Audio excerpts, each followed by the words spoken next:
Hey everybody, how's it going? This is James Pelton. Hope everybody's doing well today.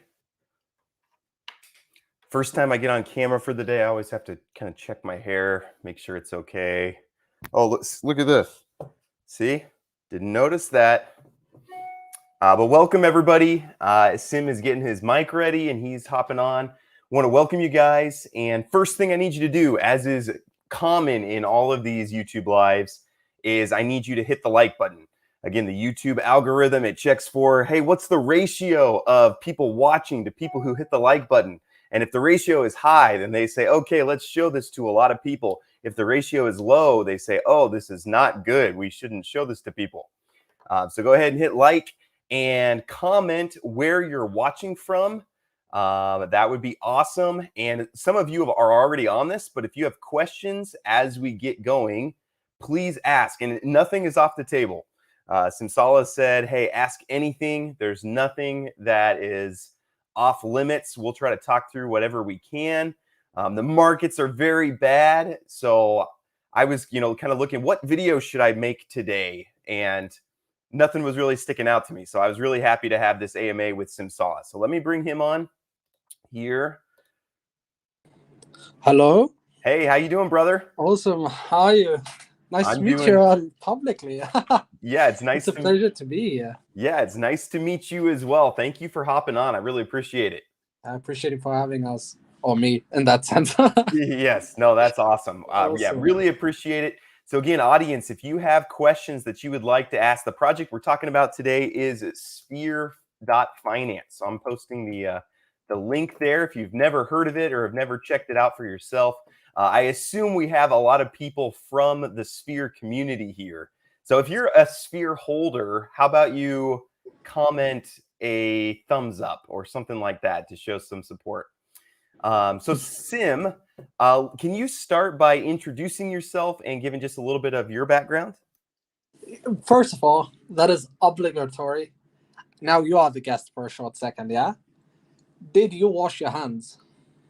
Did I wash my hands? Yeah.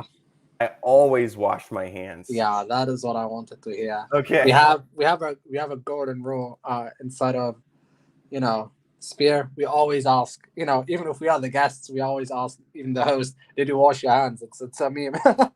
So that's very, especially with COVID around these days, very important to wash your hands. Yeah, I had especially with COVID, I had losses in my family, so it's always good to wash your hands. Awesome. Yeah, so I'm Simsala. I think a few people know me from Sphere.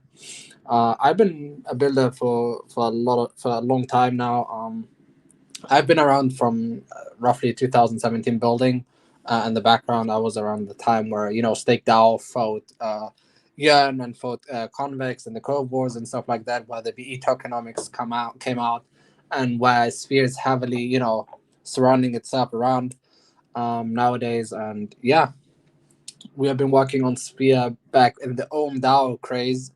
We didn't launch back then Sphere because of a lot of flaws that the DAOs had with their with their tokenomics, and then the first auto staking project, everyone knows it here, about a Titano, where they paved the way. So shout out to all Titans that are here as well that are listening. They paved the way for the taxonomy rebase system, and we saw a lot of potential behind that system, and we built Sphere around that. We actually took a lot of inspiration from all the other projects. We saw what they did good, what did they do wrong. You can't put all the other projects into into a bad slot, right? Because just one project that was similar failed, every other project is bad in a sense, right? That is not the case.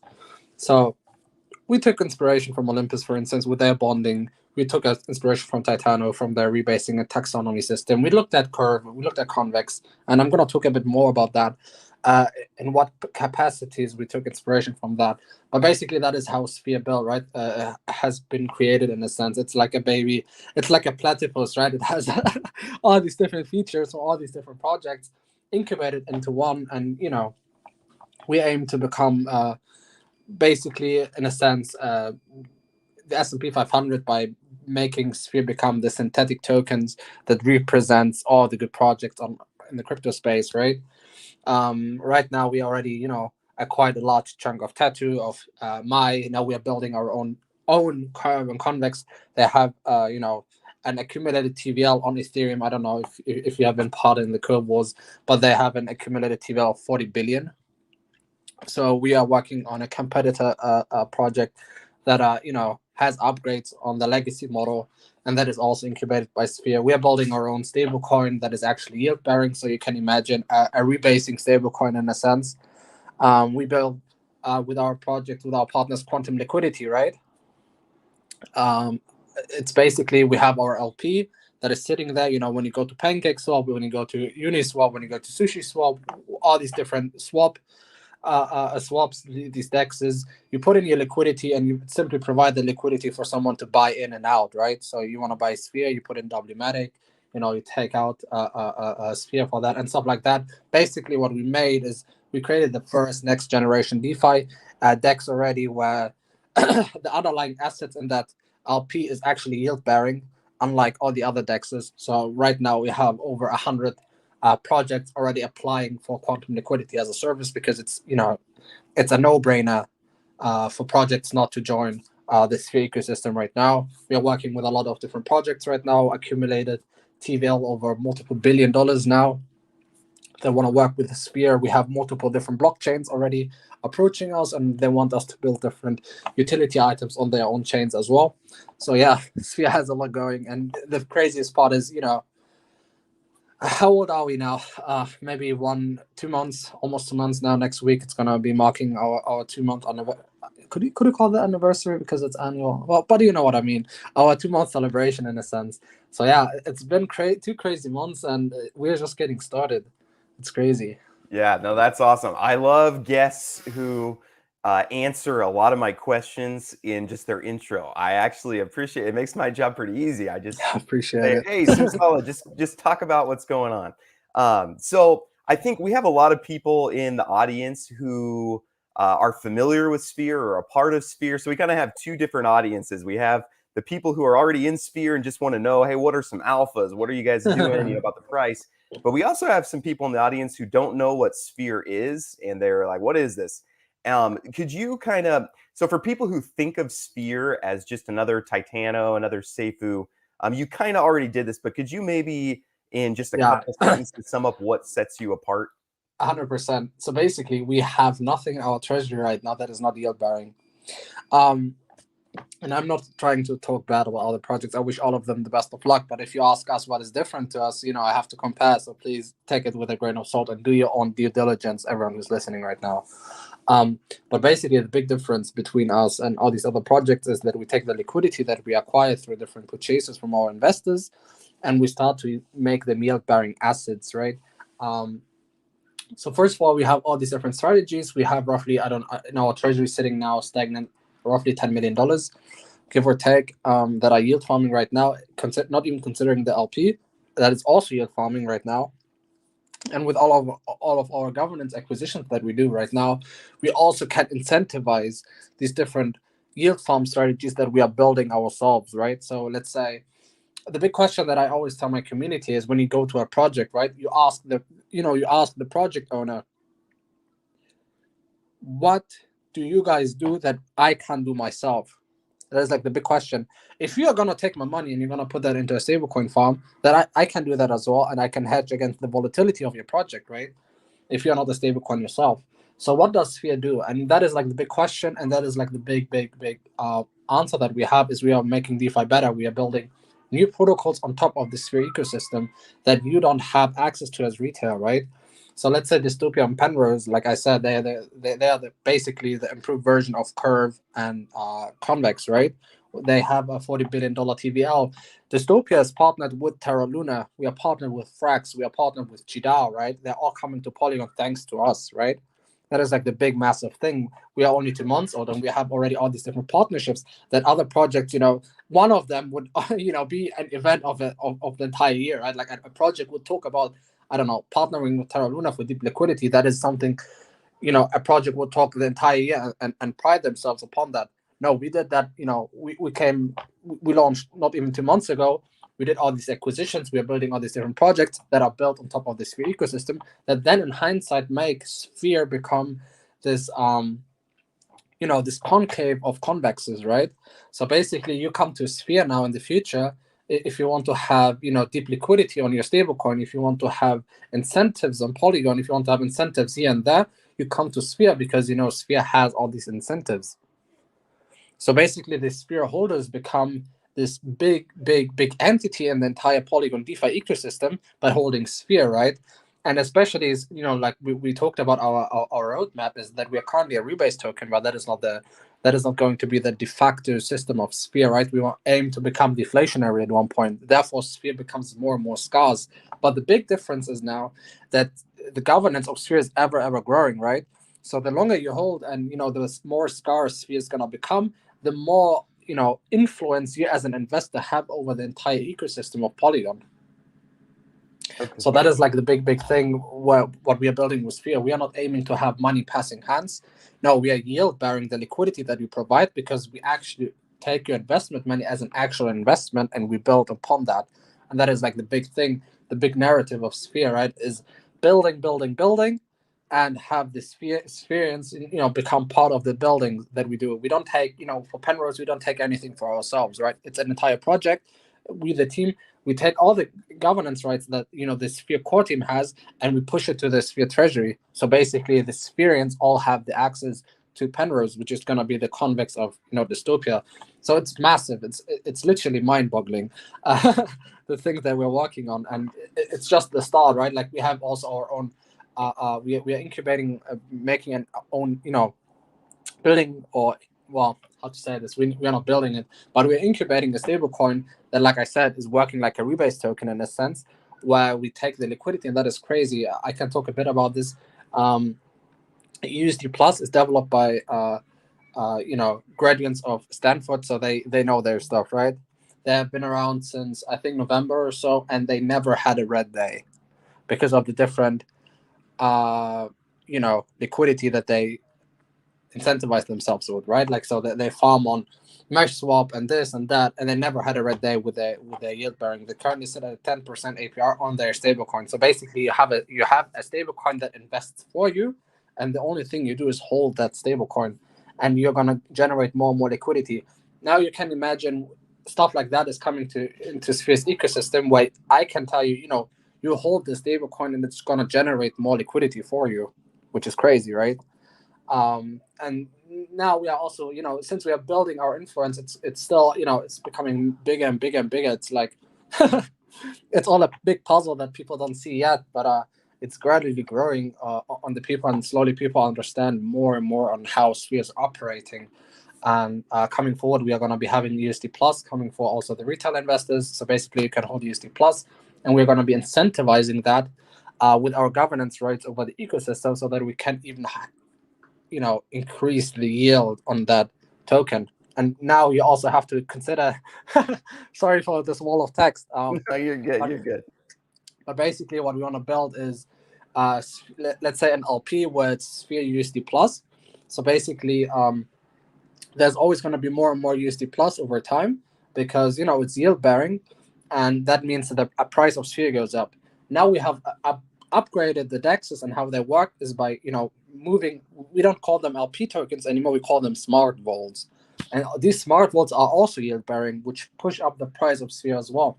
And as we become deflationary, there's going to be more and more, there's going to be less and less tokens of Sphere, but the governance over the ecosystem is going to be bigger and bigger the longer you hold. And that is like the big narrative. You hold a token that does investments and builds protocols and innovations that you can't as a normal investor, right? That is like the big difference.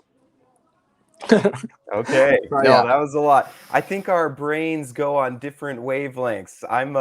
I'm like a one at a time, and you have a lot going on, and so it's fun just listening to you talk a little bit and letting you talk through some things. But let's if I can ask just some questions. I'm very You're very welcome. I'm very one at a time type person. My brain is slow.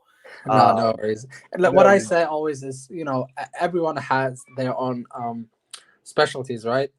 For instance, I'm a DeFi guy, so that is maybe you said then think, okay, this guy knows so much, but I'm just a builder, right? Like I have this vision in my head that I've been conceptuating for I don't know 6 months or so now.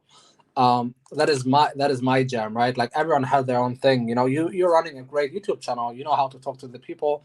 You know how to get high quality guests onto your chain on your channel, and you know how to talk, and I also listen to you on Obsidian, where you also talk to the people, right, on how to invest properly and how to make sure that they don't get burned in a sense, right? Yeah. So that is like the big goal. Yeah, Everyone absolutely. has their own thing. No, that's awesome.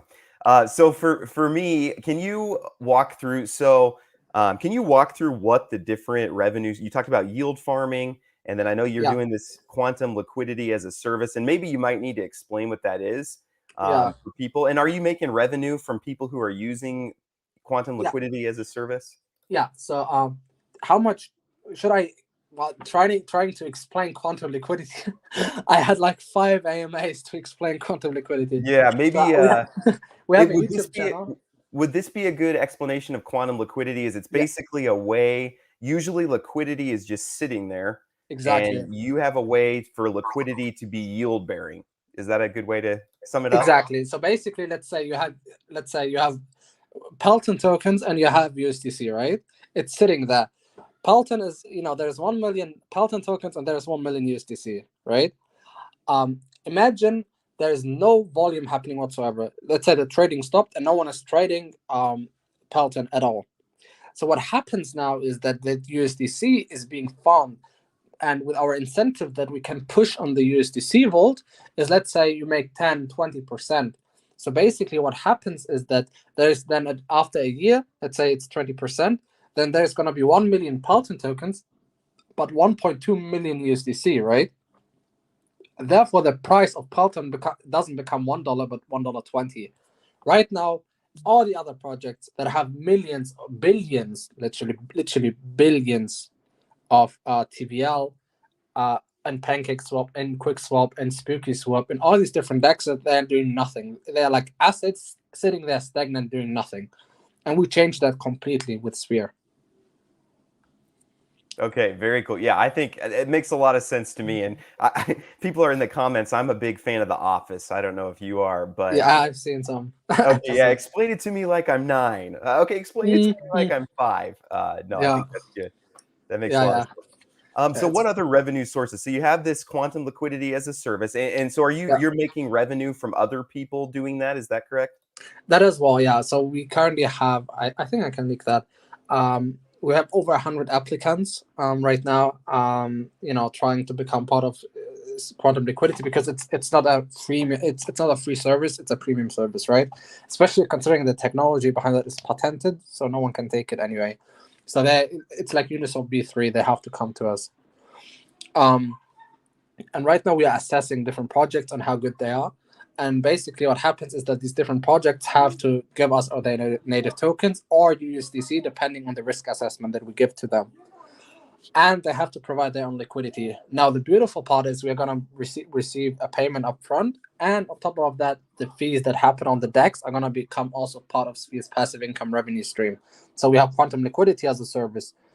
And we have quantum liquidity for ourselves and quantum liquidity as a service for other projects, and we are going to be making revenue upon revenue upon revenue because of that, right? So, and it's a no-brainer because it's a win-win situation. You as a project, you don't want to have half of your treasury or so sitting there doing nothing, and we are going to be benefiting because we provide a unique solution to the biggest problem in DeFi, that is liquidity, and we still make money on top of that. And that is something that you as a normal investor, you can't go to.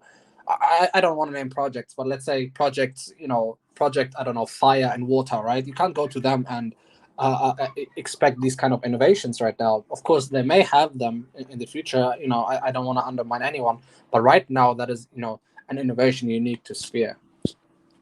Okay, very cool. Do you have estimates for like where do you think that can go? How much revenue do you think that can bring in? So the expectation that we have, or what we're aiming for with Sphere, is we want to have $100 million treasury by the end of the year. We think that is feasible with the product that we're working on.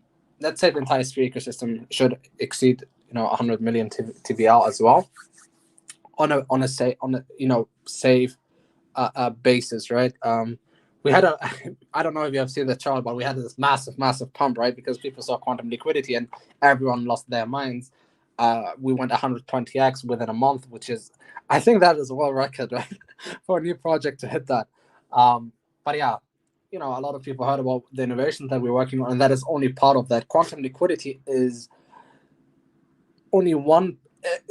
It's like a Swiss knife. That's what I can say now. I can't talk too much right now about what we are building, but basically, to every investor that is listening here, or everyone who's interested in Sphere, or in general, quantum liquidity is a Swiss knife, and you will see quantum liquidity in things you didn't expect to see quantum liquidity there. Yeah, no, So, absolutely. Could you talk a little bit more about the stablecoin? And some people are having questions about that, and what you're trying to do with that, and how does that benefit the Sphere protocol? Of course. So basically, we are in touch with different. I can't talk too much in a sense, but what I can talk about now is that one of the projects that we incubate is a stablecoin. It's not the only project that we're incubating. I gotta be very, very careful because of NDA, what I can say or what I cannot say. But basically, imagine you hold USDC in your wallet, and it starts, it's starting to generate revenue while you hold USDC in your wallet. So let's say you hold USDC, but instead you hold our stablecoin, and that stablecoin is going to be yield generating over time, and you're going to be getting, these benefits over time into your wallet doing nothing. So let's say, it's like you're giving someone else, in a sense, your stablecoin for us to farm, and you don't have to do anything, and we get the best strategies. And because you're going to be part of Sphere's ecosystem, we are going to be incentivizing these different, strategies with our governance rights over the ecosystem, and therefore you will have higher returns, more safe returns than on different yield farming strategies by holding our stablecoin. Okay, very cool. So what do you think all of this will do for the price? So I think that's, people are looking at the chart, and all of crypto is very in a bad it's spot right bleeding, now. Yeah, it's so, yeah. What do you think all these revenue streams and what you have going on will do for the price? 100%. It's always so I don't want to go too technical because people, it's two camps that I have at Sphere. People love when I go into too technical, and people hate it as well. Like, we need a translator for what Sim is saying. So let me try to explain it in a good way. Our rebases, since the supply is ever growing, it's harder and harder to get to the all-time highs again because of the exponential growth of rebasing, right? If there's more tokens, and how you calculate the price of a token is price equals market cap divided by circulating supply, right? Therefore, the circulating supply increases every day and every rebase. So the price as a rebase token is very hard to determine. So what we want to become is, instead of becoming an elastic token, right, where the elastic supply ever increases and it's becoming exponentially bigger, we want to become deflationary, and it's going to be, less and less tokens in circulation. And I saw already a question about that is, how do you aim, or what is your goal, in a sense, by forcing the treasury to become the biggest buyer? Now, the mind-boggling thing is, we are building all these different revenue streams, but now how do investors make money from that, right? That is like the big question. How does the price go up? Now, let me tell you. So basically, you want to become deflationary, right? That means that there's going to be less and less and less and less tokens in circulation. And what happens is that the treasury of Sphere then takes the dividends that we make in the treasury, and we start also buying back Sphere and burning them. Therefore, less and less tokens are going to be in circulation, right? A simple question that I can ask you now, and you answer that to me. Imagine we have all the 21 million bitcoins, right? What happens if you take 10.5 million of them and burn them away? What happens to the other half? Oh, this isn't a hypothetical question. This isn't a rhetorical question. You're actually asking me. I'm actually asking you. So say it again. Sorry, I was reading comments. Yeah. So imagine we have all the 21 million bitcoins right now minted. We live in 2101. Okay. Imagine we take 10.5 million of them and you burn them. What happens to the other 10.5 million? Price goes way up. Exactly. And that is the goal with Sphere. We want to become deflationary and start burning.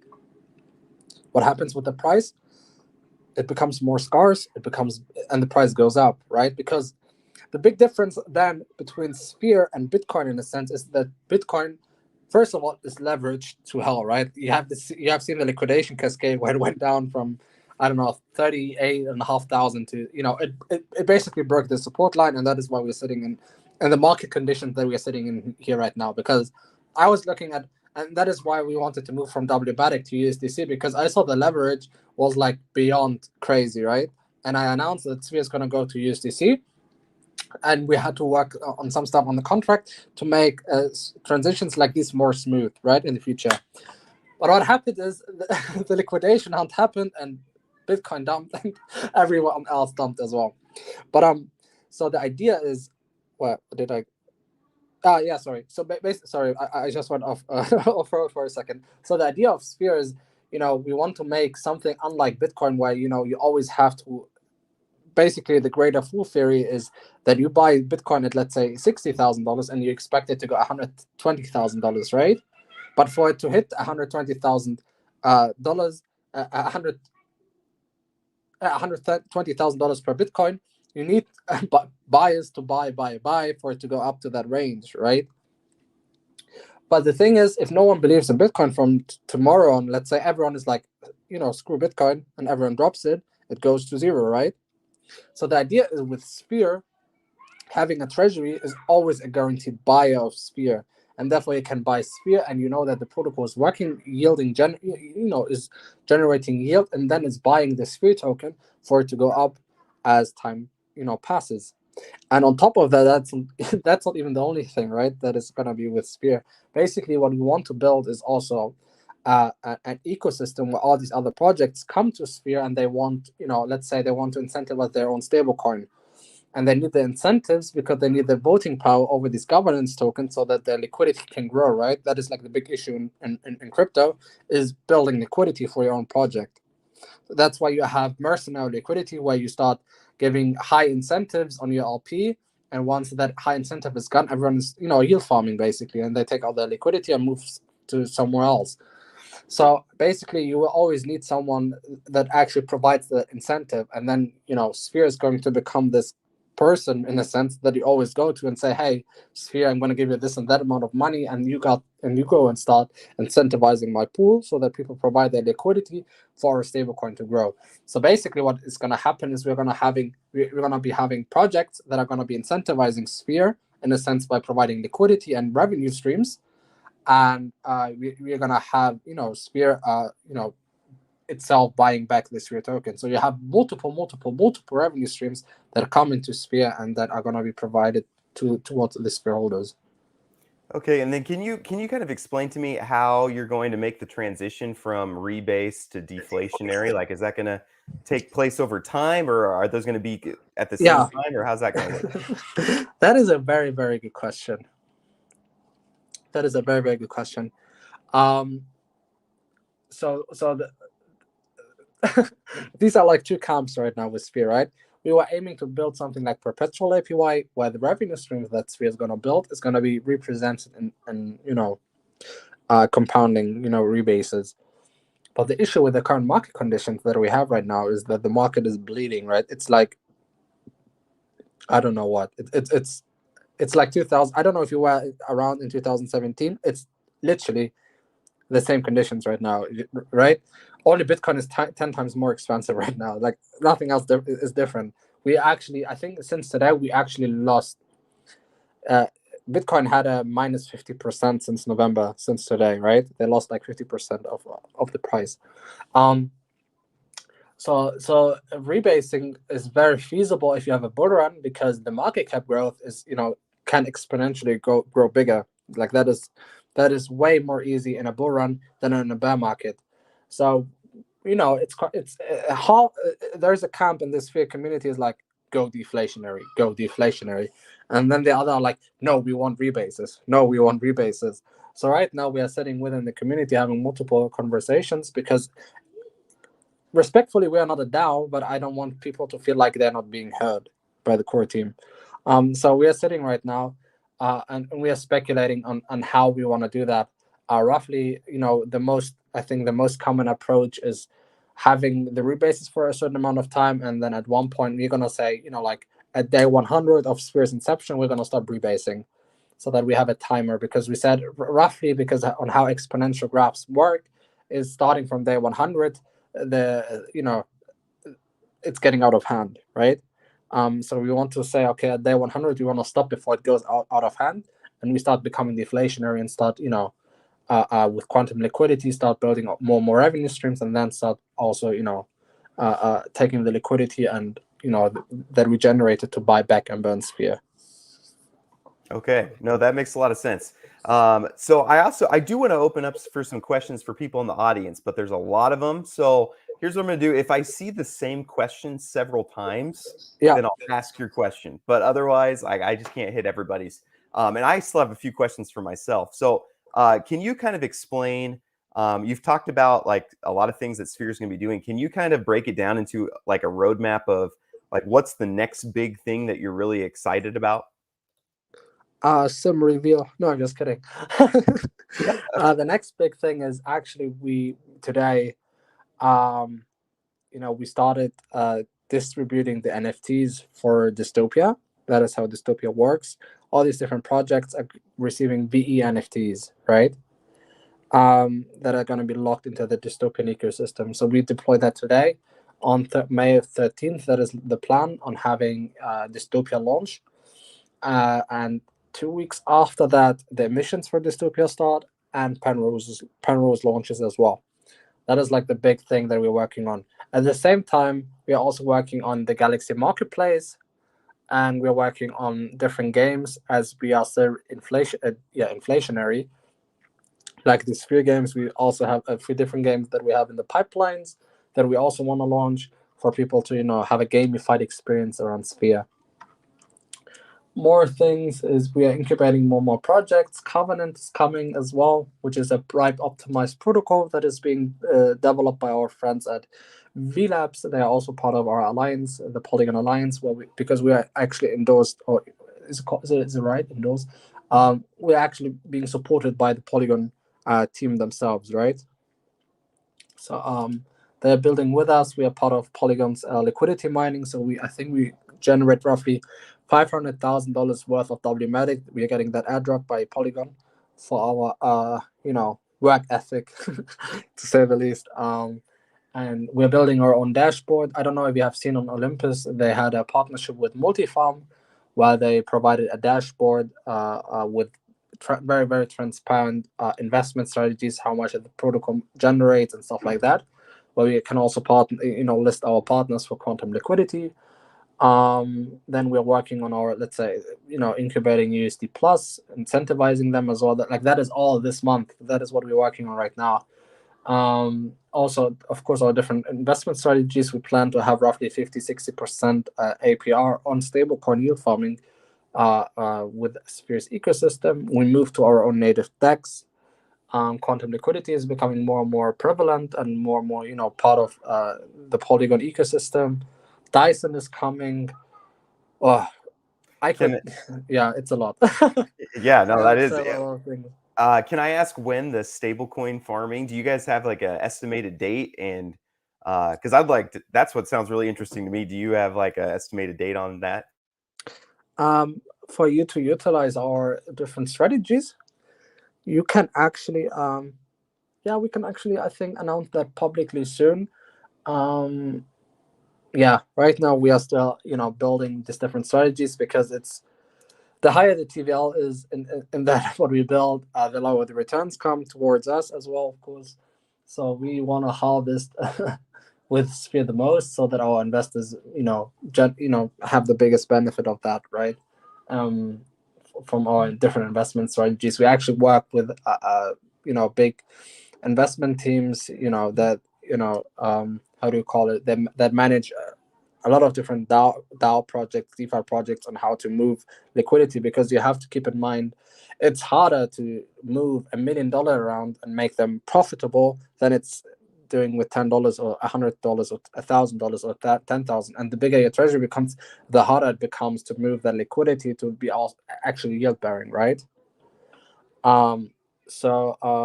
Yeah, we are going to be announcing that stuff, but currently we are building the strategy to actually incentivize Sphere first and foremost, and then it's becoming more and more publicly accessible. For our USD Plus, you can go to overnight.fi. That is built by our friend Max and his team. Max is, like I said, he's from he's also part of or is it, could you call that a student at Stanford? He's working in Stanford, the university, so he knows his stuff. And Overnight never had a negative day in its history since launch, and I think they launched in September or it's in October, something like that. So it's a very good project that is going to be incubated by Sphere, where we're going to be helping Overnight become the de facto stablecoin of stablecoins, because who doesn't like money sitting there making it for themselves without them doing anything, right? No one likes that. Yeah, No one absolutely. likes that. It's so boring. Okay, can I ask you? So, from an investor standpoint, Yeah. for me, a lot of people are asking if I'm invested in Sphere, and I'll just be totally honest, I'm not at this time, just because there were so many Titano type projects that came out, and I just couldn't keep them straight. And Yeah. so, can I ask you, how do you look at Do you look at short-term price action as No. it'll be good, or is this just a long-term project where if you believe in the future, then getting in low like it is now would be good, but it might still go down a little bit, but long term it's going to go up? Yeah. How do you kind of think through that? So that is a good question. I always say price is noise, right? Like, I don't really look at the price myself. It's if you want to look at green, go outside, touch some grass. That is always my response to everyone who's saying what is the long or short term price action, right? So basically, what we're working on with Sphere is our goal, and I think then you can also imagine what we're working on is in the future. Let's say 3 to 5 years from now on, you hold Bitcoin, you hold Ethereum, and you hold Sphere. That is like the big vision, that you want to hold these three tokens because okay, these three tokens have our store of value. So we are building. We are just builders, right? We keep building, and price is noise. Right now is possibly a good position. I don't know. Like, I don't look at the chart. Maybe it's up. Maybe it's down. I don't know. Like, last time I checked, it was like at 2 cents. Maybe it went down. Most likely it went down. Like, I look at Matic's chart more than Sphere's chart, right? Because I want to just move ASAP from Matic to stablecoin. So it went to 90 cents, I think, from when I announced that we're moving from $1.16, which hurts my heart. But yeah, price is noise, and the long-term goal of Sphere is you hold Sphere like you hold Bitcoin or Ethereum, because Sphere long-term is going to go up. Yeah, and I've always looked at these Rebase projects, really node projects, DAO projects, Rebase projects. They're all fundraisers for something else. And one thing I do like, just from talking with you today, is you don't see like the rebasing of Sphere is not the point of the project. Like, you have other revenue streams that are already in place and a lot more on the line. And another thing I've noticed is a lot of Rebase projects, when they get in trouble, they start looking for, hey, what's another revenue stream? And you've started earlier, where it's like you were building new revenue streams from the beginning. So, and I see the quantum liquidity as like kind of a game changer in DeFi. So I hope that answers the question for people who are asking if I'm invested. I don't see it. I don't really see anything as a short-term winner right now. Everything's going to be going down here for at least for a while. I don't know how long, but I do, from talking to Sim and just seeing what's being built, I think long-term, there's probably good stuff here. But as always, not financial advice. I mean, what do we know? I'm just a YouTuber. So no, man, I don't really think YouTubers are something degradatory in a sense. Like, a lot of people look at YouTubers and pump and dumps and whatever. There's a person behind every YouTube channel, right? Like you, like Jesse. Like, I talk to a lot of different YouTubers or aspiring YouTubers, and you're at the end of the day, you're also investors yourself, and you do your own research as well. So, you know, shout out to you. You know, keep doing what you're doing, and big love. One Hey, thing I want to talk about in the chat right now is I see someone claiming that we have no audits in our project. We have literally 4 different audits. We have Solidity Finance, we have Certic, we have MythX, and we have Prisma Shield, all looking at our project. And they have audited the logic of our project and the security of our project. Next thing is we are KYC to what Certic and to Obsidian. So we are double KYC and 4 times audited. So, you know, stop spreading nonsense.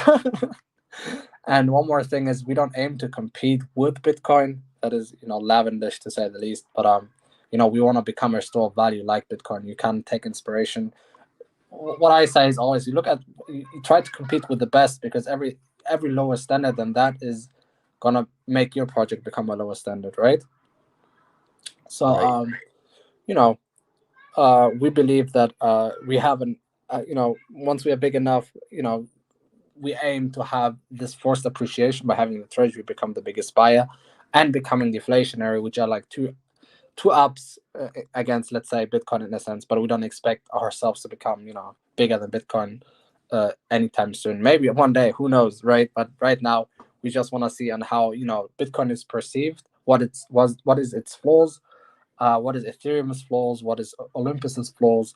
You know, if you don't look at that and you just build a project naively, you know, you're not gonna make it, right? So for Yeah. everyone who tried to talk about that. Yeah. Can I ask, a lot of people asking if you're gonna dox at any time? Is that something on the horizon? Doxing not anytime soon. I'm a private person.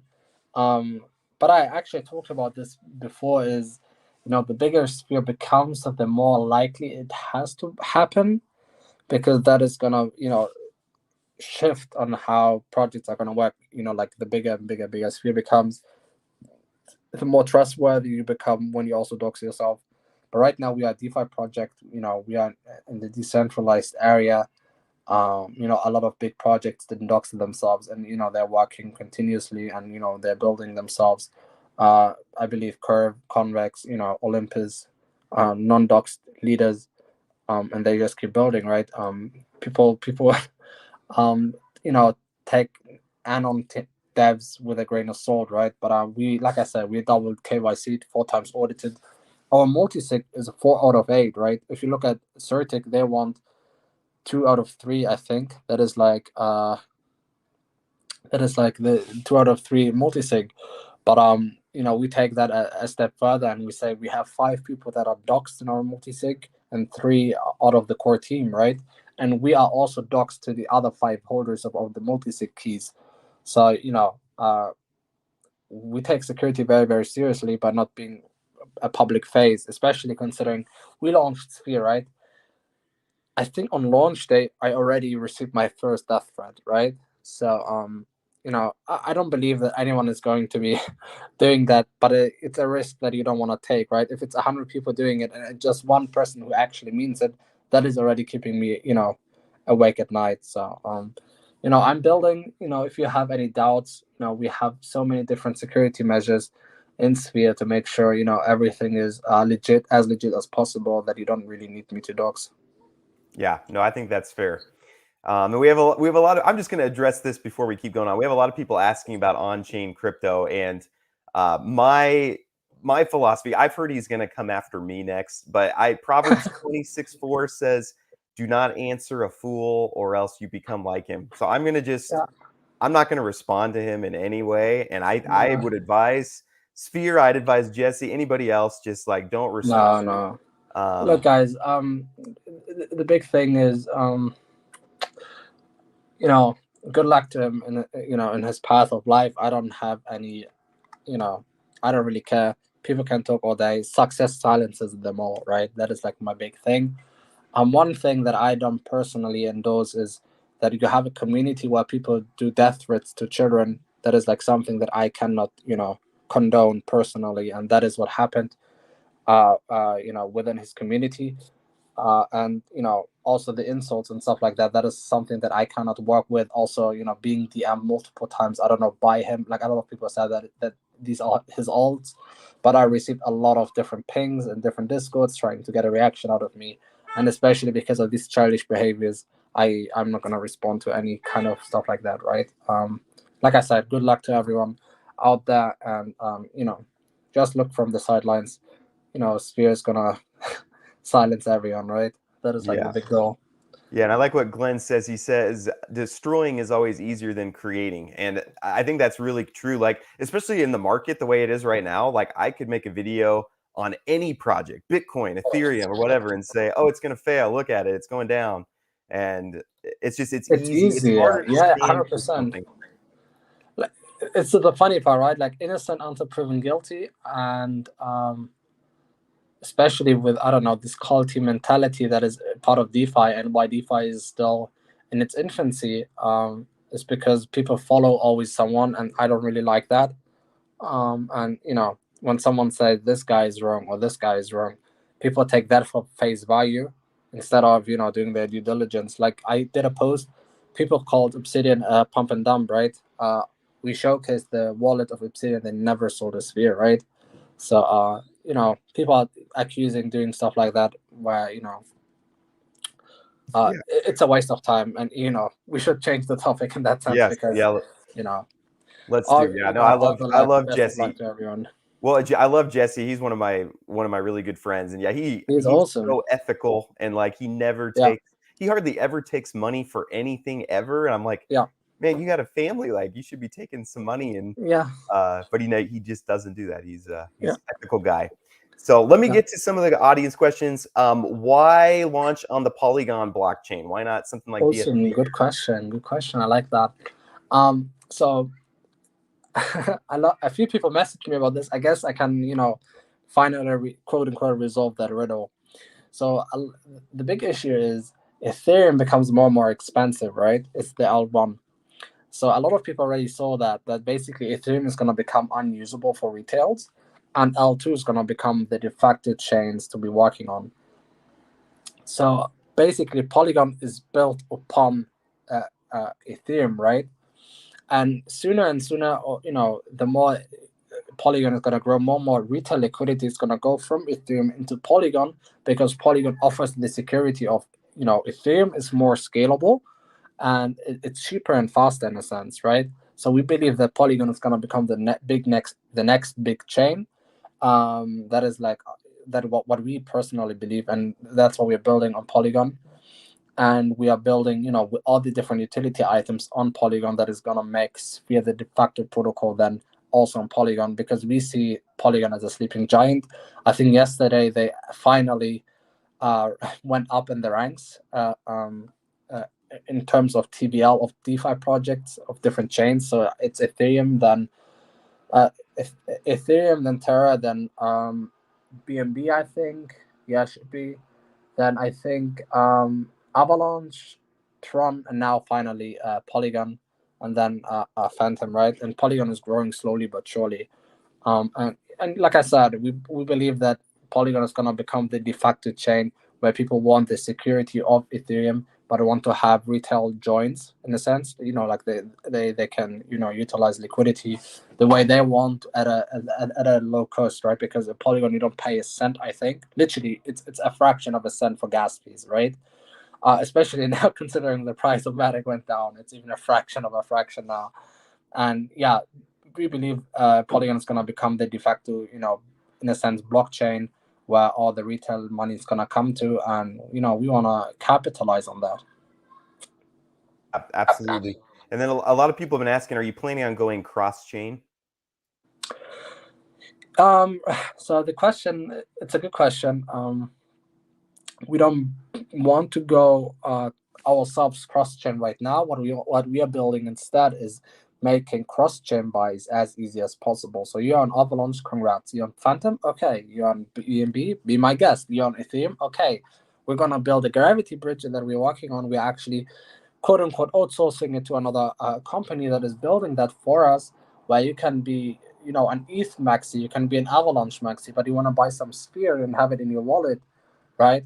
You can buy it from Avalanche, you can buy it from Phantom, whatever chain you want to, and we're building that more and more, and then provide that as a service to other protocols. That is the only alpha that I'm gonna leak today. Okay. I was But going to tell you too, you don't need to worry about NDAs. Whatever you say is between me and the 1,000 of viewers, and we won't yeah, tell anybody. So, yeah, I forgot. Yeah, so like that is like the vision. uh Instead of going cross chain and cut the liquidity publicly, well, if you want to go on BNB, you need to have the same liquidity on Polygon and BNB. You want to go to Phantom and BNB, you will have to third your liquidity in a sense. So why do that now, especially considering the market conditions, if you can have the liquidity come to you onto Polygon where you are sitting comfy, right? yeah. So yeah, that is like the idea that we have. Instead of us going to the other chains, why not make it easy for other chains to come to us? Okay. Very cool. And then Roberto, he even gave a donation with his question. Maybe that's how I should do it. There's a revenue stream for me. I'll ask your question if you make a donation. But he says, how much money does each developer own of Sphere itself? So I don't know if you're willing to talk about that or what you'd be willing to divulge. Yeah, sure, no worries. We hold 10% of the Sphere supply in our treasury. Okay. There you go. That answers it. And then can you talk about, Frank wants to know what is the biggest burn in history mentioned on the roadmap? Yeah, so the idea is, like I said before, we want to have the treasury start buying Sphere long term and burn it, right, to make it become more and more scarce. And that is like the way people are going to be profiting off holding Sphere, is making sure that Sphere's price goes up. Okay. And then this must be, who is the drunkest Spherian and why is it always Cryptofat? This must be an inside joke. I'm not in the Sphere community. I don't get the Yeah. hand washing thing. I don't get this either, but I'll ask it anyways. Yeah, Cryptofat is always like literally. I talk to him. It doesn't matter what weekday it is. He tells me, "Hold on, I'm not sober." Like I ask him, "What is the opinion?" Because we have, community calls. Within the, we have a weekly community call where we talk to bigger holders, to make sure what are their concerns, because big holders, if they start to dump, it's not going to look too good for the retails. But most certainly, the big holders are big holders for a reason, right? They believe in the project, they have extensive DeFi knowledge, and we sit down with them, we talk, we strategize. What do you guys think of this? How is it going to be beneficial for the protocol long term? Then we sit, also with AMAs, chats, and stuff like that. But basically, what we do is we have a threshold. If you hold 4 million Sphere, you're gonna become part of this weekly meeting where you can talk to me personally, in a voice chat, and ask me questions. I respond to you that, because I couldn't do that with the entire community, right? So Okay. Yeah, I we like talk to them, and he is always drunk in these calls. I He's like not like wasted, but always sipping something. yeah. I like this comment too, the ending. I think this is a typo, but keep up the great content, James. Like it's a question like that's kind of funny. That is his drunk way of Yes. writing. Yeah, there you go. Let's see. I Why do not endorse alcohol, by the way. Don't drink. It's Yeah, not there you good. go. Yes. I think I might have to put a notice on YouTube now that this is not for children, because we talked about Yeah, alcohol. yeah. Don't drink alcohol. Why the constant disparity in price on CoinMarketCap versus Sphere DEX price? Um, Coin market cap is good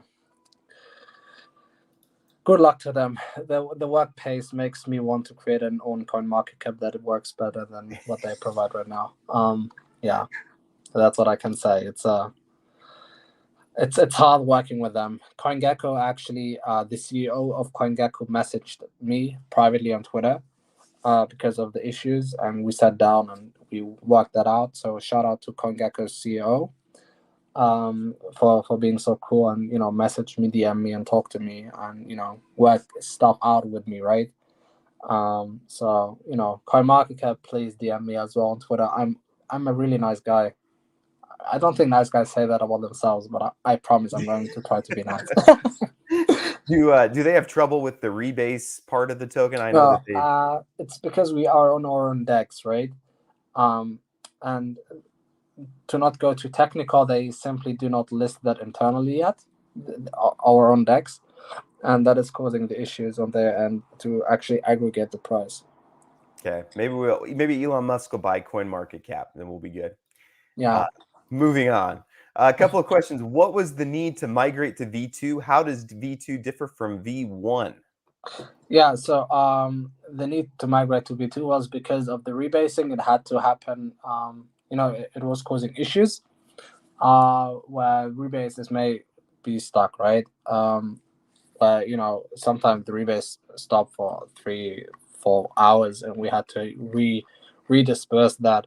Also, one thing is that the APY became slightly inaccurate by a small margin, like I don't know, 1% to 3%, something like that. Where because the calculation that we had done back then was calculate the circulating supply, but because we kept burning more tokens, less tokens were in circulation. Therefore, more of the rebase went to the dead wallet in comparison to actual holders. So we changed that ASAP as well. We redistributed tokens based on that, and we had to give one more rebase to actually even that out. And yeah, for the Galaxy Marketplace, also for V2, how rebase tokens with taxes and SafeMoon and all of them work is, the issue was how they work is because of us going to TetraSwap, we had to modify the contract because of the interface of different DEXs caused issues, right? So you cannot take our contract, our Sphere contract, and launch one-to-one the same contract on Avalanche. You have to modify the contract to actually work. And because we switched to different DEXs, we also had to re-update the contract to adjust to the new DEX. So what we are doing right now is we want to deploy a proxy contract where we can always change the underlying contract of Sphere in these kind of situations, and therefore we can technically hypothetically launch on all the different DEXs that are available, right? And that's why with V1 that was not possible. With V2 it's possible, and with V2.1 we can actually switch between different pairings as we may see fit. Very, very smart. That's a good idea. Thank Should have you. done that at the beginning, right? Sorry? You should have done that at the beginning, right? Yeah, well, in hindsight, it's always easy. In hindsight, it's always easy to say, you should have done this. Like, I know, like, when I launched Sphere, when we are planning on moving to quantum liquidity, we were planning doing the tests and all that stuff. We realized that, QuickSwap had a very old version in a sense of Uniswap. Because all these different DEXs are based on Uniswap, and when we launched quantum liquidity and when we wanted to migrate, it wasn't possible because of the code differences. So Okay, very cool. Yeah, awesome. Hey, we're running low on questions. So if anybody has anything they'd like to ask, feel free to ask. This would be a good time. Several people have asked if Sphere holders get Dystopia tokens. No, Penrose and Dystopia are own projects. How you're gonna be making Penrose create Dystopia in itself is its own project. We are receiving NFTs of Dystopia that we can lock into Penrose, and Penrose is actually the de facto incubated project of Sphere. Dystopia is incubated by Sphere because it's incubated by Tattoo, and Tattoo is incubated by Sphere, right? It's like, do you know the Matryoshka dolls, where you have always smaller and smaller dolls inside of another doll? So that is how it works. Basically, Penrose is going to be creating active revenue streams. We're working on that, where Sphere holders are going to be benefiting from directly, but there's no such thing as allocated tokens towards them directly, but rather to the treasury. Okay, very cool. And then what are your goals in terms of marketing? We are actually forming so the big issue is right now is with the market with the market conditions, right? We are doing active marketing. You can see Sphere in a lot of different areas in the space, but with the market conditions, it's very, very hard to generate or generate is the wrong word, but to capture more and more investors, especially considering because everyone is fearful right now, right? I don't know how many percentages of your bag is in stable coins, but a big chunk of mine is in stable coins as well. So it's harder to quote unquote gather new users, but we are working on having different marketing strategies. We actually onboarded more and more marketing people into our team, so that is going to come in the coming weeks. You're going to be seeing stuff like that. We actually onboarded pretty knowledgeable marketing people where we actually capture now, and we're building. I'm not a marketing person, but when they explain it to me, what I know is they start to capture what is the user base of Sphere, who's joining, who's not joining, who's very, what is the average Sphere investor? How does he look like, right? And then we're going to be, instead of doing, there's two different ways of marketing. It's called sniper marketing and shotgun marketing. Basically, with sniping is you have a specific audience, and with shotgun marketing, that what we did before is you have it, all over the place, right?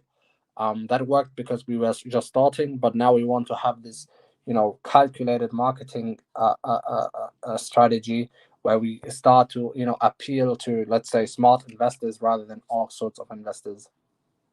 Yeah, and it's best to marketing works best when you show it to people who are kind of looking in that direction. So if there's a lot of people looking for, hey, I want to invest in crypto, then marketing that you put in front of them, hey, Sphere is a good crypto to invest in. But right now, since there's such fear, marketing might not be the best dollars spent. Exactly. Because there's not a lot of people that are looking, and marketing doesn't work well, just cold marketing where they're not already kind of looking for it. So yeah, it's a tough spot for sure. 100%, especially with the market conditions. So right now we are building revenue streams, and we believe in the next bull run, Sphere is going to go parabolic with what we are building. So that is like the goal.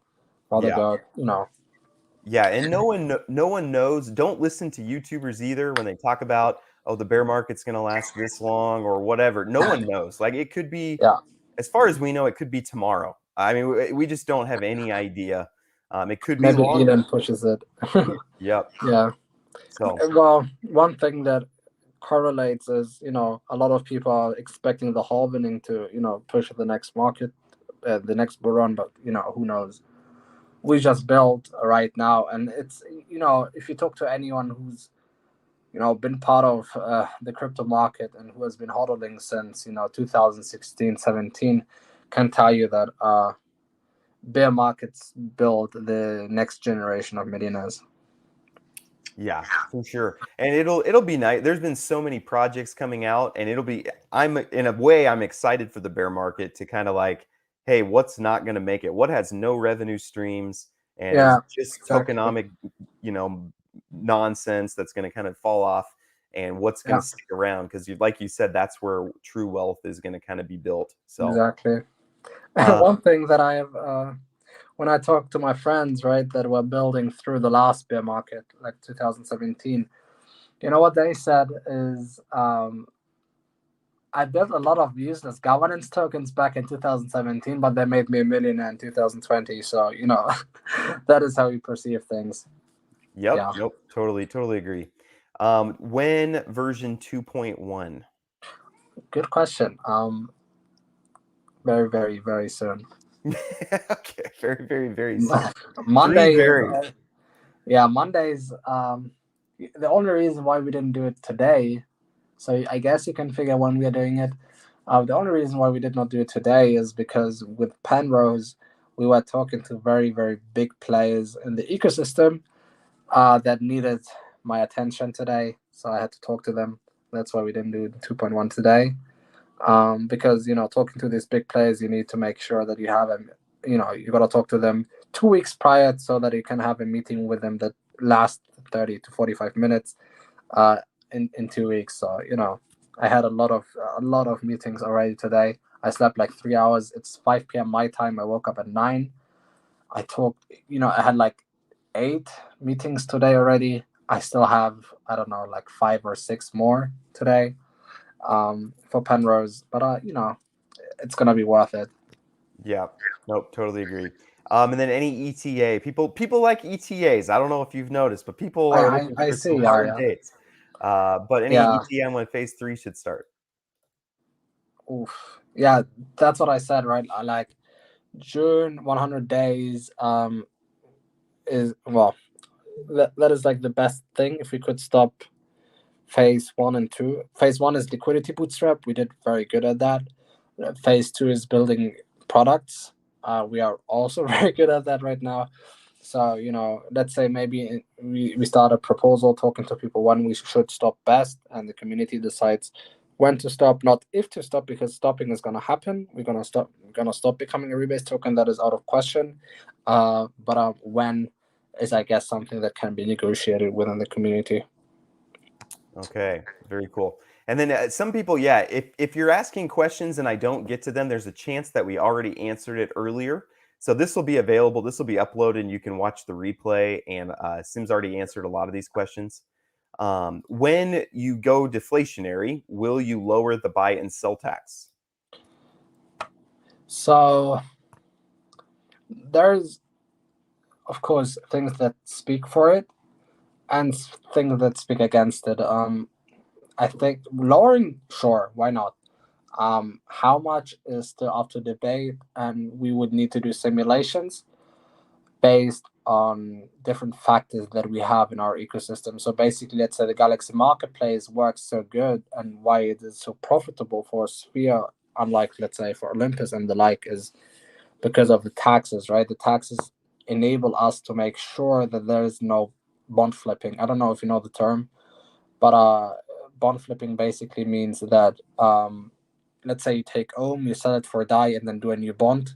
Therefore, you didn't bring in any new money to the ecosystem, and what you did is you created more Ohm out of thin air with no actual revenue coming to the Ohm ecosystem. So the taxes make sure that that does not happen with Sphere. But yeah, taxes are a delicate topic. We will need them in our ecosystem, but lowering them is, of course, a possibility. Okay. And then some people think that I'm a paid influencer. I want to just verify, Sim, have you paid me anything to do this AMA here today? No, I'm just kidding. Nothing. No, I have not No. received anything. Nothing. Had a lot of people ask me about Sphere and just wanted to bring them on and talk through it. I'm not even an investor. I'm trying to decide when the right time to get in is and things like that. I do like what you're building in the future, so I'm just trying to decide on the right entry point. But no, I was not paid. DCA. That Yeah, is the key word. there you go. That's what a lot of people are asking: is James being paid for this AMA? No. No. Let's see. Why would Sphere holders want to invest in Penrose or Dystopia when everything flows back to Sphere holders? Let's say you have stable coins, right, that you don't want to quote risk and putting into Sphere. You have an LP, let's say USDC, DAI, whatever, right? On Penrose, you can put it there and have another revenue stream. Why do you go yield farming, right? It's the same question, right? So anyone who wants to see on how Spheres or how Penrose and stuff is gonna work, you can look at how Curve and Convex works. You can see on how Solidly and Solidex work on Phantom, and similarly to that, we're gonna be working as well. So basically, you want to have a second. You don't want to put all your money into Sphere, and please don't do that. Please, like I said, put your money into multiple different revenue streams, sorry, and don't put all your bag into one project that is literally dumb. And we're building new products. Penrose Dystopia, you can just stablecoin farming and stuff like that, where you don't lose your stablecoin, but you're generating more liquidity, which is money. Yeah. No, and that's good. That's a good answer. Coin Trader wants to know: can you survive in this type of environment if the bear market lasts another 6 to 9 months? Sure. We quit our jobs, right, to work on Sphere. How good Sphere, since we're building all these different revenue streams, and we are building a lot of based on deep liquidity and stable assets. Dystopia Penrose is going to be a stable AMM and aggregator. We are building, a stable coin that is basically, in a DGNY said, a Rebase stable coin token. stuff like that, right? That is going to be bringing liquidity inflow to Sphere. We're not dependent on, other investors in a sense. We are building Sphere to make liquidity itself, to make more revenue streams itself. And that is like the big thing. We don't believe in money passing hands, right? That is like the big thing. We don't believe in money passing hands. We rather take your investment and treat it as an investment and actually make money. So that even the last holder, and that is like the big difference with Sphere is, let's say everyone sells, right? Sphere, everyone sells Sphere now, except for you, James. You bought the dip, the ultimate dip, right? Basically, at the end of the day, you're the only one holding Sphere. You can say, hey, you know what? Thanks for the journey. The game theory of Sphere is concluded today, and I want to liquidate the treasury. So the treasury is yours. So that is like the big thing. The longer you hold, the more benefits you have within this free ecosystem. Okay. And then a few people have asked about this. I don't know the context of this, so if you don't either, we can move on. But some people have asked about bribes. Is that some Yeah, kind of yeah, thing that has yeah. come So up? yeah. So bribes are how convex and curve and convex are getting bribed. Sphere also already is getting bribed. Basically, what bribes are is, another protocol tells Sphere, hey, I'm gonna pay you this and that amount of money if you incentivize my liquidity pool. So basically, what happens then is that we can take these liquidity pools and we do votings when our elastic supply is not elastic anymore and it's gonna become fixed, right? Basically, another project comes in and says, hey, I'm gonna pay, I don't know, $1,000 on every percentage that we get from Sphere holders, and then let's say that pool gets 10%, right? So then the person that bribes is gonna pay out $10,000 to these people that voted for that protocol based on how many percentages they have initially. So let's say, one person holds 1%, he's going to get $1,000 from the person that bribed, right? Or that offered the bribe. So that is like something that we're working on as well, where, like I said, we're building all these different ecosystems where we become the concave. And that is a bit nerdy. I don't know if you know the math concave and convex, but basically light goes in with a concave. With a concave, the light splits, and with a convex, it gets concentrated in a sense. Okay. All right. I thought it was probably more FUD about somebody saying they were bribing you for something or something like that. So thanks No. for explaining that. Any No. idea when the one free cold wallet transfer will go live? Yeah, when we move to the new contract. Okay. And when is that? No, I'm just kidding. We already talked about I was like, hey, James, hold on. Yes. I like to pin people down, let's get some It's good. dates. It's good. It keeps me awake. Do you think Polygon will still be in high demand after Ethereum 2.0? 100%, 1,000%. Actually, even Ethereum 2.0 is not gonna fix the gas problems. A lot of people think with proof of stake, Ethereum is gonna become more and more cheap. That is not the case. Um, Basically, what causes the high fees are not on what Ethereum is currently changing. So that is not gonna fix the gas problems. So proof of stake is gonna make sure that a lot of liquidity is being locked into Ethereum. So I believe that Ethereum's price will go up, but retail investors still won't be able to use Ethereum. Okay. All right. Well, I think we might kind of close up here. If people have additional questions, do feel free. I know Sphere has a ton of videos like on their YouTube channel also, and Yeah. feel free to hop in the Discord if you want to talk about some of these things more in depthly. I would encourage the Sphere community to be friendly to people coming in asking questions, even if they're tough Yes, questions. guys. Do So that, or I'm gonna ban you. yes, Sim will ban you. But it's important. New investors might have tough questions, and it's important to not take all tough questions as, oh, that's FUD, that's FUD. Yeah, I mean, there are 100%. concerns that new investors have about price and the market and the bear market and these things. So just handle all that well if you want new investors. Be friendly to people who are thinking about being investors. So Yeah, 100%. Because you guys want investors, right? But then a new investor comes in, and everyone is like, like, you know, dogs barking, you know, and then you're like, why is no one coming? Yep. It's because of Absolutely. you. Yep. No, our community is amazing. Like, I know that the experience are awesome. Like, you know, we are like 2 months old, but we went, man. Just look at the chart. We went to thick and thin, right? So yeah, shout out to all experience. I love you guys. You've been amazing, and you know, Yes. it's literally the best community you can have. That's awesome. Well, hey, Sim, I appreciate you hopping on here. I know you're a busy guy, and I appreciate you coming on. I've had a lot of questions just about Sphere and what you guys are up to and what the future is going to look like. So I appreciate you coming on and answering all my questions. I appreciate you for having me. Thank you so much, James. Yep, absolutely. And audience, you guys have been awesome. I appreciate you guys coming on. Again, we couldn't do AMAs unless people came on to watch them. And you guys have had tremendous questions. I think it's been very positive for the most part. I feel like we covered all the different angles of everything that's going on. So I really appreciate you guys as well. So, Awesome.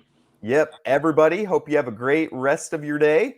And take care. Hope the markets turn around here. I hope so as well. Thank you so much. All right. Take care, everybody.